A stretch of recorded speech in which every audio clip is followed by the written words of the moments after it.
믿음의 계단 오늘 마지막 시간입니다. 절망의 계단이라는 제목을 가지고 말씀을 전하고자 합니다. 등산을 하던 사람이 길을 잃고 고립이 되면 두려움이 엄습하겠지만 사람들이 나를 구하러 올 거야 라는 희망을 버리지 않는다면 견딜 수 있습니다.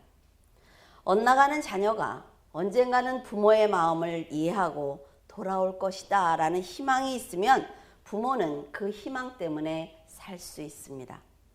그리고 성도들에게 꾸준히 진리를 전하면 언젠가는 그리스도인으로 성장할 것이다 라는 희망이 있는 한 목회자는 최선을 다할 수 있습니다.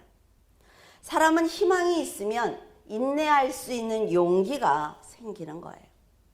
그러나 간절한 기대를 저버리는 행동을 상대가 계속해서 한다면 희망은 사라질 것이고 절망이 그 자리를 차지함으로 관계는 끊어지고 말 것입니다.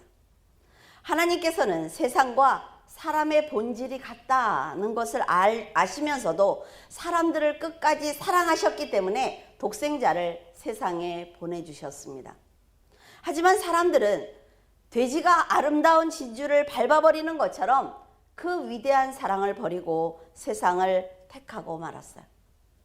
하나님께서는 끝없는 사랑을 베푸셨지만 그 사랑을 배신하자 희망이 없다라는 것을 느끼셨을 것이고 크게 진노하시며 세상을 심판하셨습니다.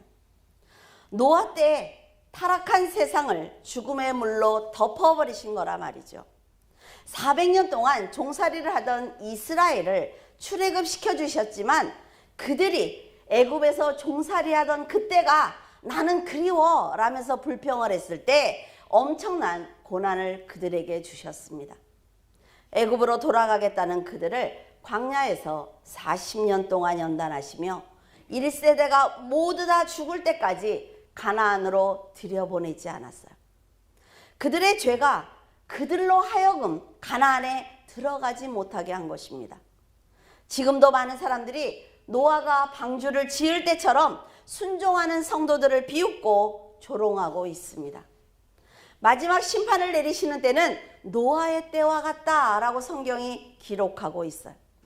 지금 세상은 노아의 때처럼 하나님을 대적하고 유전자를 조작하며 예수님께서 말씀하신 마지막 징조를 나타내고 있으므로 심판받기에 충분합니다.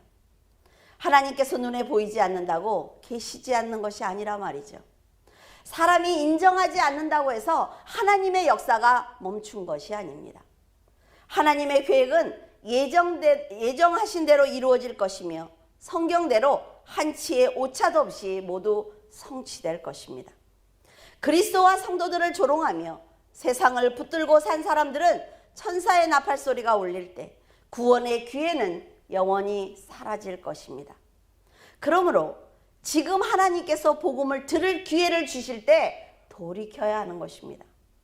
마지막 심판이 임하면 회개하고 싶어도 회개할 수 없어요. 죽고 싶어도 사망이 피해가기 때문에 죽을 수 없으므로 죄가 강성한 세상을 보시며 성령께서 탄식하시는 지금이 바로 우리들에게 기회입니다. 여러분은 지금까지 믿음이 연약한 사람들이 그리스도의 길로 가도록 도와주셨을 것입니다. 그러나 그들이 하나님을 떠나는 것을 보면서 상처 또한 받으셨을 거예요. 여러분처럼 사무엘도 사울 왕에게 사랑을 주었지만 그가 하나님을 버리고 세상을 택했을 때 깊이 좌절하면서 마음 아파했습니다. 사울을 기름 부어 왕으로 세웠고 그를 위해서 많은 기도를 했기 때문에 사울이 하나님을 버렸을 때 사무엘은 회복하기 힘든 절망감에 휩싸였습니다. 사무엘은 이스라엘의 첫 번째 왕으로 사울을 세우면서 이스라엘 백성들을 하나님께 잘 인도하는 왕이 되기를 간절히 바랬습니다. 하지만 사울은 세상의 권력을 자기를 위해서 사용했어요. 하나님 없이도 얼마든지 나는 잘할 수 있어 라는 교만한 생각에 사로잡히고 말았습니다. 사무엘은 사울이 돌이키기를 간절히 기도했지만 하나님께서는 사무엘에게 말씀하셨어요. 이제 사울을 위해서 기도하지 마라. 사랑하는 사람을 위해서 기도할 수 없는 것처럼 슬픈 일은 없습니다. 사랑하는 사람을 위해서 아무리 기도를 드려도 하나님께서 듣지 않겠다라는 말씀처럼 두려운 말씀은 없다 말이죠. 강팍한 마음을 가진 사람을 위해서 사무엘처럼 능력 있는 선지자가 기도를 드려도 그는 응답을 받지 못하기 때문입니다. 여러분은 여러분을 위해서 기도하는 사람에게 절망감을 주지 않기 위해서 노력해야 합니다. 그 이유는 어쩌면 여러분의 영혼을 위해서 진심으로 기도하는 마지막 사람일지 모르기 때문이에요. 저는 물건을 새로 사면 나보다 다른 사람이 더 필요하겠다라는 생각을 하면 아낌없이 그냥 드립니다. 왜냐하면 나보다는 훨씬 더 잘 쓸 것이기 때문에 그래요. 그런데 물건은 이처럼 사람에게 쉽게 줄 수 있단 말이죠. 내 거라도. 그런데 그 사람을 내 마음에다 품고 기도했던 사람은 마음에서 버리는 것이 아주 힘들어요. 꽤 오랜 시간이 걸립니다. 왜냐하면 제가 그 사람을 마음에서 놓았을 때 그 사람이 문제가 아니라 제가 하나님 앞에 죄송한 마음이 없어야 한단 말이죠. 후회가 남아서는 안 돼요. 그러니까 끝까지 최선을 다해서 하나님이 그만해, 사무엘처럼 이제 그만해, 그를 위해서 기도하지 마 라고 할 때까지 기도를 하는 것입니다. 그 누군가의 신앙을 도와줄 수 있다는 희망을 가졌다가 상대가 성장하지 않는 것을 보면 놓아야 하는데 그 마음이 바로 절망입니다. 많은 사람을 상대하다 보면 희망보다는 절망을 느낄 때가 많아요. 인간적으로는 참 착하고 좋은 인격을 가진 사람이에요. 그런데 영적으로 그리스도를 거부하는 그런 사람이 있습니다. 마음을 나눌 수 있는 아주 좋은 친구이지만 말씀을 온전히 받아들이지 않고 성령으로 거듭나지 않는 것을 보면 절망스러울 때가 있습니다. 우리도 이런 사람들을 보는 것이 이렇게 안타까운데 하나님께서 악으로 강성한 세상을 심판하시는 것이 얼마나 힘들었을지 하나님의 마음을 이해해 드려야 한다 말이죠. 예레미야 33장 3절 너는 내게 부르짖으라 내가 내게 응답하겠고 내가 알지 못하는 크고 비밀한 일을 내게 보이리라. 예레미야가 시위대 뜰에 갇혔을 때 여호와의 말씀이 그에게 임했습니다. 나는 일을 행하는 여호와이며 그것을 지어 성취하는 여호와다. 자신을 소개하고 있어요. 뭐요? 나는 일을 행하는 여호와야. 그런데 그 일을 반드시 성취하는 여호와야 라고 예레미야에게 힘을 주시는 거예요. 그렇게 말씀하시면서 너는 내게 크게 부르짖으라. 내가 내게 응답하겠고 내가 알지 못하는 크고 비밀한 일을 내가 너에게 알려주겠다 라고 말씀을 하셨어요. 이 세상을 창조하신 여호와께서 인간들도 하찮게 생각하는 그 연약한 예레미야의 기도를 응답하시겠다는 약속은 강한 자가 권세를 차지하는 세상에서는 상상할 수도 없는 일입니다. 그러나 하나님은 전능하시기 때문에 순종하는 성도에게 방패와 울타리가 되어주시며 일할 수 있도록 도와주시는 분이에요. 하나님께 선택을 받은 성도는 믿음으로 살기만 하면 세상을 초월하여 역사하시는 하나님의 응답을 받을 수가 있습니다. 백성들은 모두 홍해 앞에서 두려워했지만 하나님의 역사를 보라는 모세의 믿음이 굽이쳐 흐르는 홍해를 갈랐습니다. 여호수아가 태양을 향해 너는 기브온 위에 머물라 달아 너도 야알론 위에 머물라라고 말했을 때 태양이 멈추고 달이 멈추는 기적이 일어났어요. 히스기야가 믿음으로 간구했을 때 해시기의 그림자가 10도 뒤로 물러가는 기적 또한 일어났습니다. 여러분이 하나님께 역사하실 것을 믿고 간구할 때 세상에 감당하지 못하는 놀라운 기적이 반드시 일어난다는 것입니다. 여호수아도 모세도 그리고 히스기야도 모두 여러분처럼 평범한 사람이에요.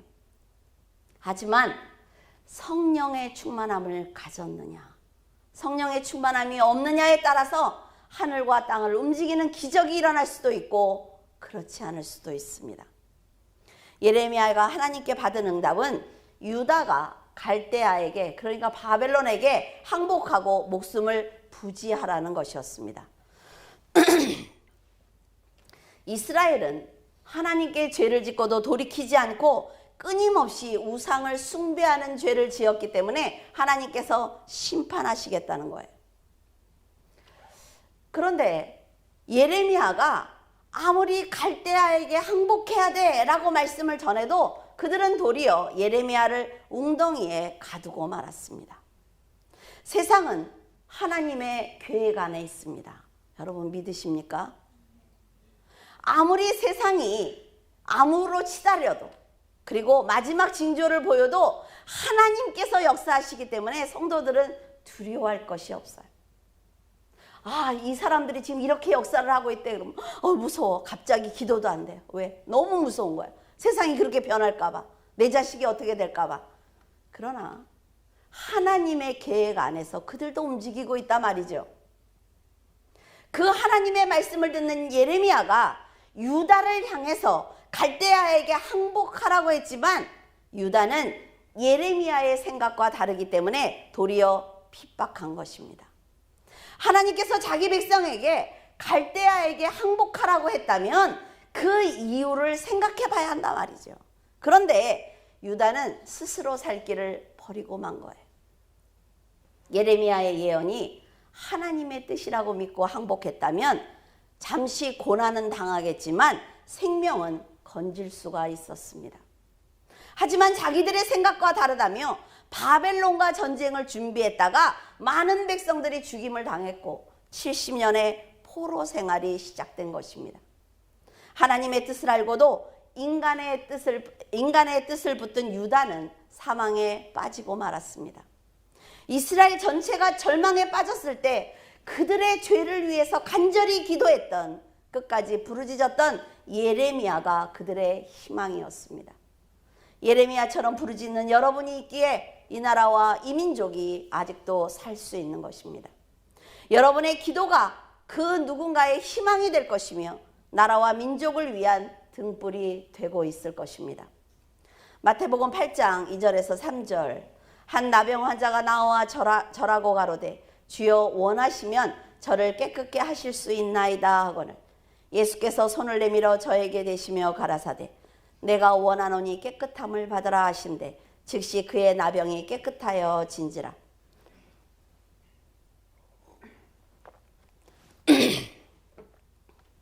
예수님께서 믿음으로 부르짖는 한센병 환자를 깨끗하게 치료하신 이 사건은 절망 가운데 희망을 붙드는 것이 어떤 의미인지 알려주고 있습니다.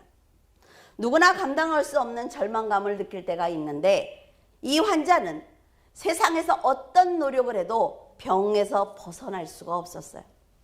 그래서 그의 삶 전체는 절망이었습니다. 처음에는 유능한 의원을 만나면 치료될 수 있다는 희망을 놓지 않았습니다. 하지만 시간이 지나면서 자기를 치료해 줄 사람이 세상에 없다는 것을 깨닫게 되자 무서운 절망이 그를 덮어버린 것입니다. 병이 깊어지자 사람을 의지하고 싶어도 아무도 손을 잡아주지 않았어요. 가족들이 던지는 위로의 말조차 그에게는 절망이었습니다. 그런데 삶을 포기한 그에게 예수님에 대한 소문이 들려온 것입니다. 예수님은 하나님의 아들인데 인간의 죄를 대속하시기 위해서 오셨으며 기적과 이적을 통해 병을 치료하고 계신다는 기쁜 소식이었습니다. 한센병 환자는 성 안으로 들어갈 수가 없어요. 그래서 예수님께서 자기에게 오시기만을 기다려야 합니다. 그런데 그에게 기회가 온 것입니다. 많은 무리와 함께 산에서 내려오시는 예수님을 향해 주님께서 원하시면 이 병을 낫게 하실 줄로 믿습니다 라고 그는 부르짖었습니다. 세상 모든 방법을 사용해도 치료하지 못했던 병자의 고백이 얼마나 간절했을지 여러분이 듣지 않아도 아실 것입니다. 세상에서는 희망이 없다는 것을 알고 예수님께 살려달라고 간청하는 이 고백이 바로 하나님께서 원하시는 믿음입니다. 한센병 환자는 예수님이 자기를 고쳐줄 수 있다는 확고한 믿음보다는 제가 생각했을 때 나를 고쳐줬으면 좋겠다. 저 사람들처럼 기적을 경험한 그 누구처럼 나도 한 번은 경험했으면 좋겠다라는 생각을 품지 않았을까라는 생각을 해요. 이것조차도 좋다 말이죠, 하나님한테는. 왜? 내가 하나님을 만나면 내가 천국에 갈 수 있지 않을까라는 생각만 해도 하나님께서 기뻐하신단 말이에요. 그의 간절한 소원은 축복으로 되돌아왔습니다. 당시에 성 밖에 있던 한센병 환자는 이 사람 말고도 너무나 많았어요. 수많은 환자들이 있었지만 예수님께 믿음으로 반응한 사람은 오직 이 사람 한 사람뿐이었습니다.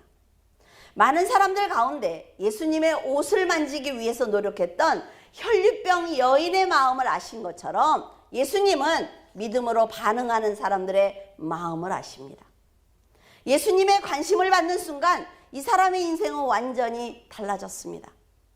죽음의 시간이 생명의 시간이 되었어요. 좌절과 절망이 희망이 되었습니다. 예수님을 만나는 사람은 축복된 인생을 살게 되어 있습니다.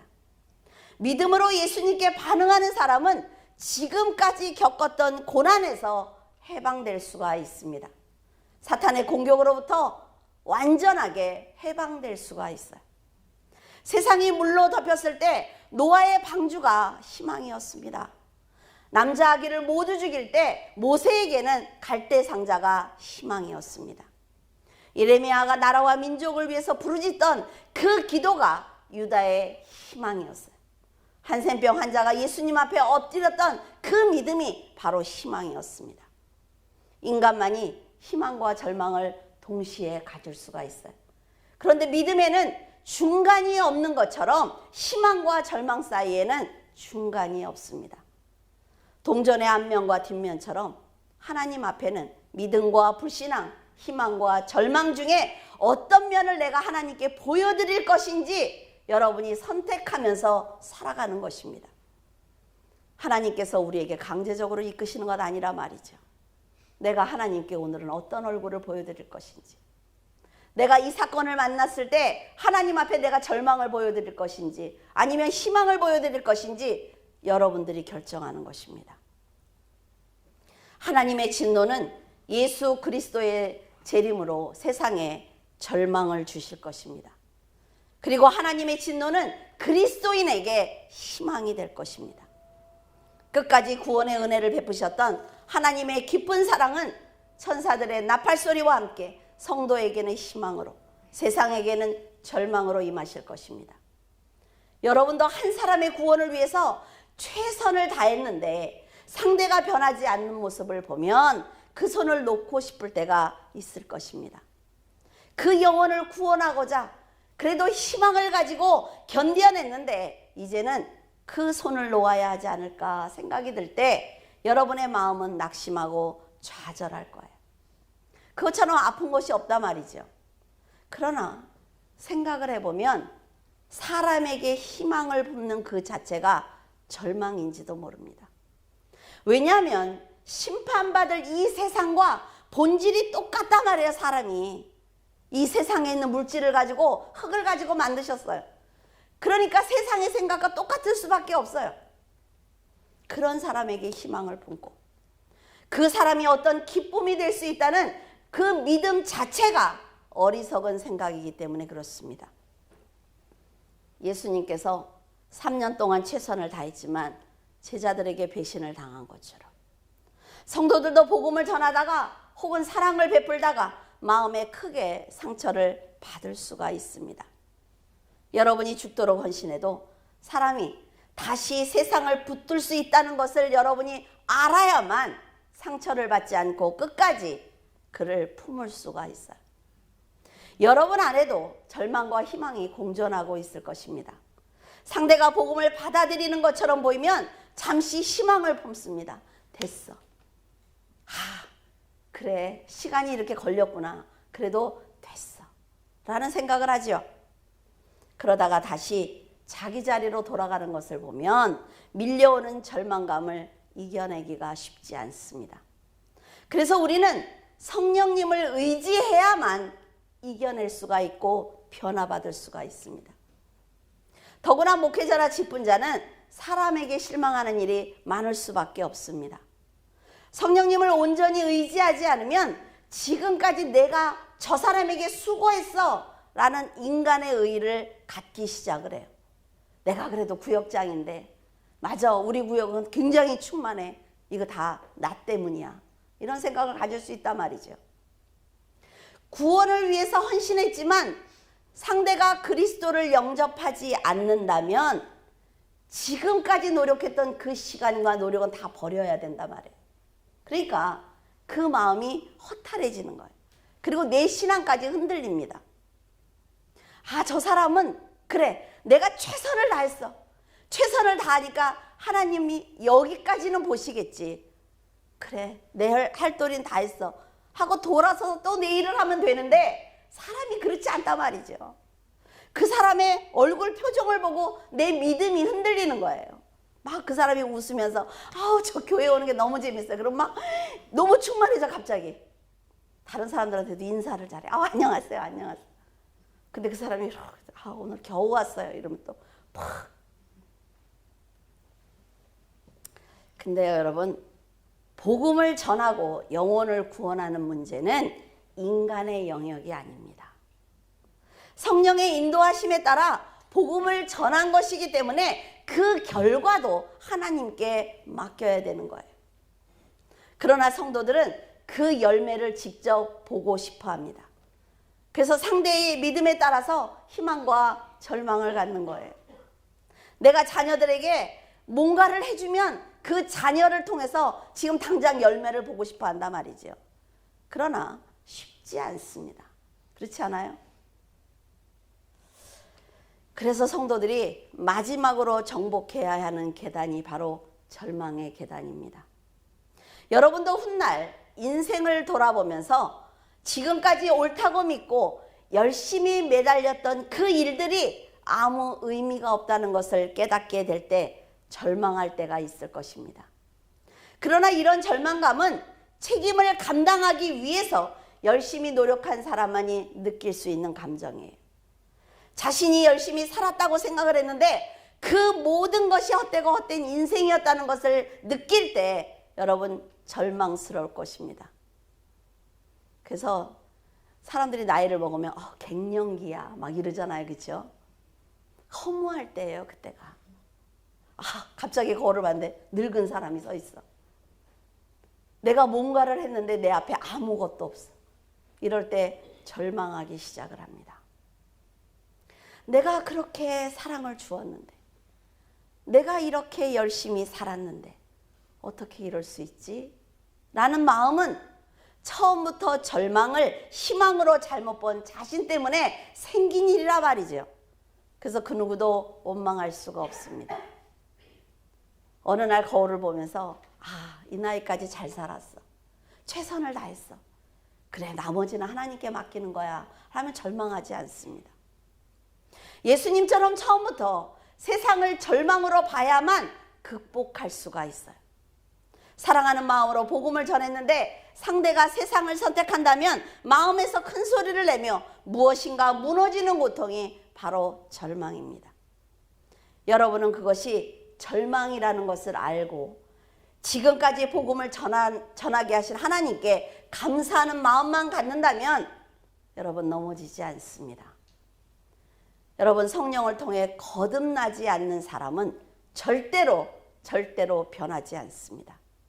성도들이 복음을 전한 것은 벌거벗은 사람에게 옷을 세련되게 입는 방법을 알려주는 거예요. 어느 날 벌거벗은 사람을 만났어요. 그러니까 부끄럽지 않도록 이렇게 입는 거야, 이렇게 입는 거야 라고 가르쳐주는 게 복음이란 말이죠. 상대가 지혜로워서 가르쳐준 대로 옷을 잘 입고 다닌다면 그것으로 감사하면 되는 거예요. 그리고 또 벌거벗은 사람을 찾아다니면 되는 겁니다. 벗고 다니는 것이 편해요. 그러니까 당신이 가르쳐주고 싫어 라고 하면 그것도 어쩔 수 없는 거란 말이죠. 하나님 앞에 내가 잘못했습니다. 우리는 이런 회개를 하다가 벌거벗은 사람을 또 찾지 못하는 거예요. 진심으로 말씀을 전했다면 이제 성령님께 맡기고 기도하면 되는 것입니다. 이제 여러분은 마지막 관문인 절망의 계단을 만나게 되실 것입니다. 절망의 계단은 빨리 만날수록 여러분의 인생의 방향이나 믿음이 성장하는데 아주 큰 도움이 됩니다. 왜냐하면 절망의 계단에 올라서게 되면 인생이 헛되다는 것과 인간의 본질이 변하지 않는다는 것과 지금까지 내가 살아온 것은 내 힘과 능력이 아니라 하나님의 은혜라는 것을 깨닫게 되기 때문입니다. 최선을 다해서 살다 보면 절망할 수밖에 없는 이 세상에서 하나님만 구원자이며 삶의 지혜라는 것을 알게 될 것입니다. 여러분은 변하지 않는 사람과 환경 때문에 절망한 적이 있습니까? 아직도 그 절망을 이겨내지 못하고 아파하고 있습니까? 그 절망은 여러분을 떠나지 않을 것이며 그 누구도 도와줄 수 없기 때문에 영원한 희망인 성령께 의지해야만 합니다. 어둠은 빛으로 밝혀야만 합니다. 죄는 보혈로 씻어야 하는 것처럼 절망은 성령의 능력으로 강해져야만 벗어날 수가 있어요. 성령께서 여러분 안에 다 계시지 않습니까? 누구 성령을 잠깐 빌려오고 이런 거 아니라 말이죠. 내 안에 기다리고 계세요. 성령께서 부르시기를 기다리고 있습니다. 여러분이 말씀으로 살아낼 때 하나님께서는 절망하는 마음을 아는 것이 얼마나 놀라운 은혜인지 알려주실 거예요. 믿음의 계단을 설교하면서 어느 날 기도하는 중에 환상을 보게 되었습니다. 제가 독수리 신앙의 계단에 서 있었는데 앞에 희미하게 무엇인가 보이면서 계단 하나가 더 있는 것 아닌가라는 생각이 들었어요. 이 환상이 제가 절망의 계단을 쓰게 된 계기가 되었습니다. 저는 그 환상이 너무나 궁금해서 기도를 드렸어요. 하나님, 희미하게 보이는 저것이 무엇인지 잘 모르겠습니다. 그러자 말씀하시기를 저기 희미하게 보이는 계단은 진실한 믿음으로 살아낸 성도들이 서는 절망의 계단이란다. 절망하는 마음으로 어떻게 성숙한 믿음 생활을 할 수 있습니까? 절망의 계단이 독수리 신앙의 계단보다 훨씬 더 위에 있는 거예요? 라고 여쭈어보았습니다. 그렇단다. 내가 세상을 어떻게 보고 있는지 깨닫는 자만이 마음을 세상에 빼앗기지 않고 그리스도와 일치된 복음을 전할 수 있기 때문에 성도들은 여기까지 올라와야 하는 것이란다. 주님, 그러면 제가 절망의 계단에 올라서면 지금까지 목회를 하면서 사랑했던 사람들에게 당한 아픔과 배신이 당연히 일어날 수 있는 일이라는 걸 깨닫고 치유가 되겠네요. 그렇단다. 세상은 이미 심판을 받은 것이고 그곳에서 사는 사람들은 사탄과 동일한 생각을 갖고 있기 때문에 네가 아무리 노력을 해도 절망하게 될 것이란다. 너는 그리스도만 의지하고 그리스도의 말씀을 통해 세상을 본다면 절망하는 마음이 축복이라는 것을 알게 될 것이다. 부족한 제가 절망이 축복이라는 말씀을 당장 이해할 수는 없지만 하나님께서 사람에게 희망을 품지 않으신 것처럼 저도 영혼들이 그리스도를 영접하도록 복음만 선포할 뿐 그들에게 희망을 품지 않겠습니다. 라고 기도드렸어요. 그러자 사람에게 희망을 품지 않는다는 말은 처음에는 냉정하게 들릴 거야. 그것이 많은 영혼을 품는 큰 그릇이라는 것을 절망의 계단에 서봐야 알 수 있을 거야. 배신할 수 있다는 것을 알면서도 끝까지 영혼을 품는 것이 얼마나 큰 사랑인지 알게 될 것이란다. 절망하는 마음으로 세상을 봐야만 복음을 전하다 낙심하지 않는단다. 그리스도를 전할 때 너는 세상이 절망이라는 것을 깨닫게 되겠지만 그럴수록 어둠 가운데 빛나는 그리스도만이 희망이라는 것을 깊이 깨닫게 되리라. 그 깨달음이 내 믿음을 더욱 성숙시킬 것이며 더 많은 사람을 그리스도에게 돌아오게 할 거야. 이 대화가 절망의 계단을 보고 기도 중에 들은 말씀입니다. 성도는 복음을 전하면서 절망하지만 하나님처럼 세상은 결국 절망할 수밖에 없는 어둠이라는 것을 인정한다면 반석 위에 선 것처럼 절대로 흔들리지 않습니다. 예수 그리스도만이 절망을 희망으로 바꾸는 능력이 있습니다. 어쩌면 여러분은 저보다 먼저 절망의 계단을 보셨을지도 모릅니다. 그 절망의 계단은 하나님께서 주시는 최고의 선물이며 그 계단을 정복했을 때 여러분의 신앙은 단단한 바위처럼 흔들리지 않을 것입니다. 이제 더 이상 헛된 세상과 사람에게 마음을 두지 말고 유일한 희망이신 예수 그리스도께 온 마음을 다해 사랑을 드리기를 바랍니다. 여러분이 성령님을 의지하고 살아내야만 절망의 계단을 만났을 때 하나님께 부끄럽지 않아요. 절망의 계단에 성큼 올라섰을 때 잘했다고 칭찬하신단 말이죠. 이제부터 절망의 계단을 향해 달려가시기를 바랍니다. 절망의 계단이 있다는 것을 아는 자만이 세상에 집착하지 않고 욕심을 갖지 않으며 육신의 정욕을 위해서 살지 않을 것입니다. 사탄이 어떤 계략을 가지고 공격을 해도 이미 세상을 초월했단 말이죠. 내가 세상에서 살으려고 하니까 두려운 거예요. 내가 세상에서 잘 살아야 되니까 빼앗기지 않으려고 강팍해지는 것입니다.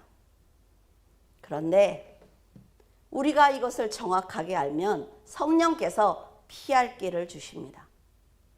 훗날 절망의 계단에 올라섰을 때 이 계단이 있다는 것을 알았기 때문에 헛된 세상의 마음을 빼앗기지 않았다고 환히 웃는 여러분이 되기를 바랍니다.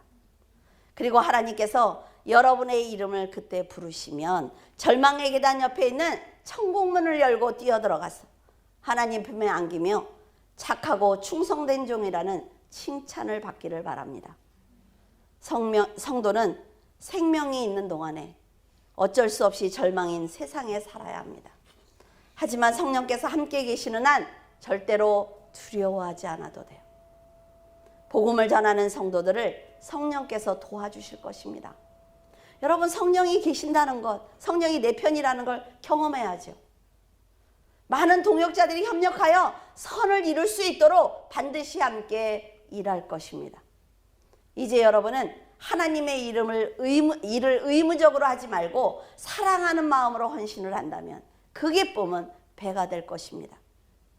모든 믿음의 계단에 서 있는 성도들을 사랑하다가 절망스러운 마음이 들더라도 성령께서 그에게 다가가 역사하실 것을 믿고 여러분은 헌신하는 성도가 되기를 바랍니다.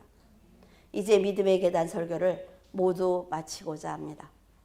여러분은 모든 계단을 빨리 달려 올라가 하나님의 영광을 드러내는 성도가 되시기를 예수 그리스도 이름으로 축원합니다.